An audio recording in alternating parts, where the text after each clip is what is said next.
L'histoire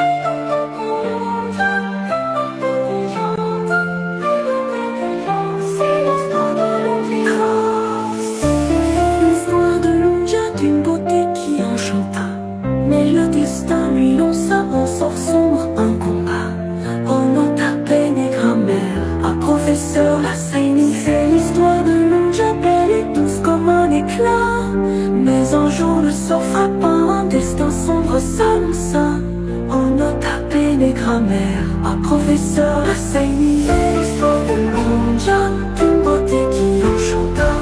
Un homme rusé sans effort fuyait toujours son triste sort. Ses épouses pleuraient encore, mais il esquivait sans remords. En nota, peine et grammaire, un professeur Saini. Les chevelures de Lunja, épisode 2, L'antre de l'ogresse, écrit par Abdellah Lassaini.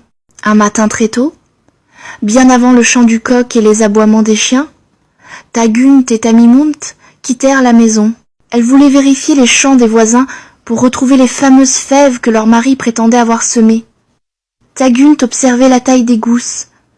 Tamimount vérifiait la forme des graines. Mais à mesure que le soleil montait, la fatigue les gagnait. Et elles doutaient de plus en plus.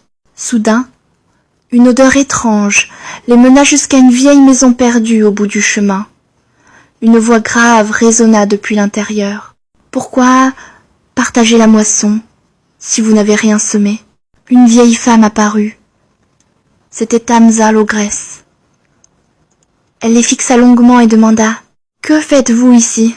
Tagunt répondit « Nous comparons les fèves de notre mari. » Et Tamimount ajouta « Il est midi. Nous étions sur le point de rentrer. » Mais Tamza leur proposa de rester. « Vous êtes les bienvenus. Attachez votre âne ici et montez. Il fait frais à l'étage. » Pour monter, elle laissa pendre ses longs cheveux.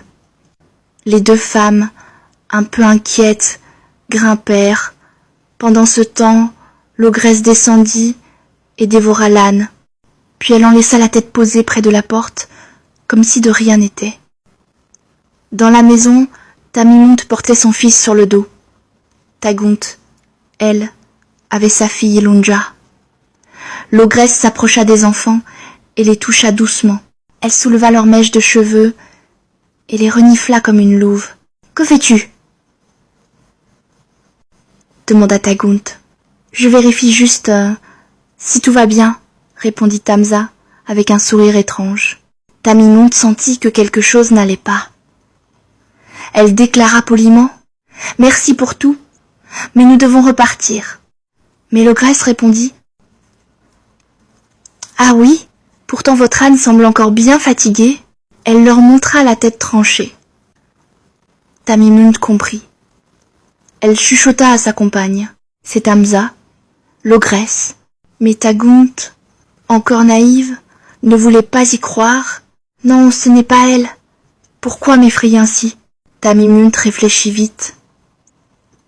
Elle pinça discrètement son bébé pour le faire pleurer. Puis elle supplia « Laisse-nous aller au ruisseau. » Les uns, Tamza accepta. Mais au moment de partir, elle proposa d'aider Tagunt à replacer Lunja sur son dos. En secret, elle mit un pilon dans l'écharpe et cacha la petite fille dans sa manche. Les deux femmes quittèrent la maison. Elles sautèrent du haut du promontoire, s'agrippèrent aux arbres, coururent jusqu'à la nuit. Juste avant d'arriver au village, Tamimount s'arrêta et demanda « Où est ta fille ?»« Sur mon dos. »« Évidemment, répondit Tagunt avec agacement. Pourquoi toujours douter ?» Mais Tamimount ne répondit pas.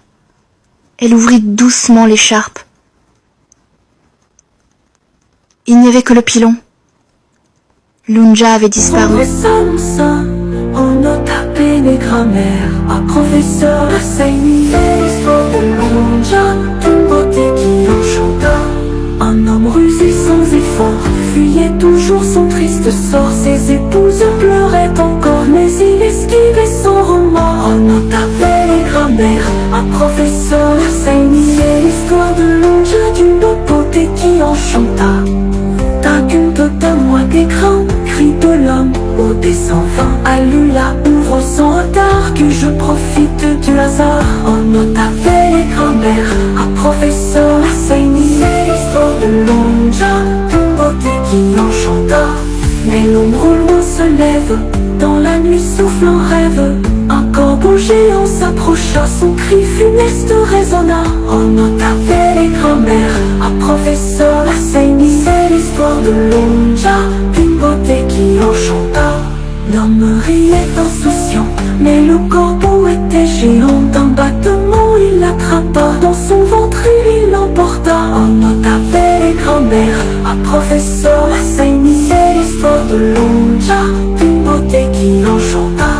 Lonja pleura sous la lune, dans l'eau flottait la rancune. Fuis Lonja, fuis sans bruit, la rivière murmura la nuit. On avait les grands-mères, un professeur Husseini. C'est l'histoire de Lonja, d'une beauté qui enchanta.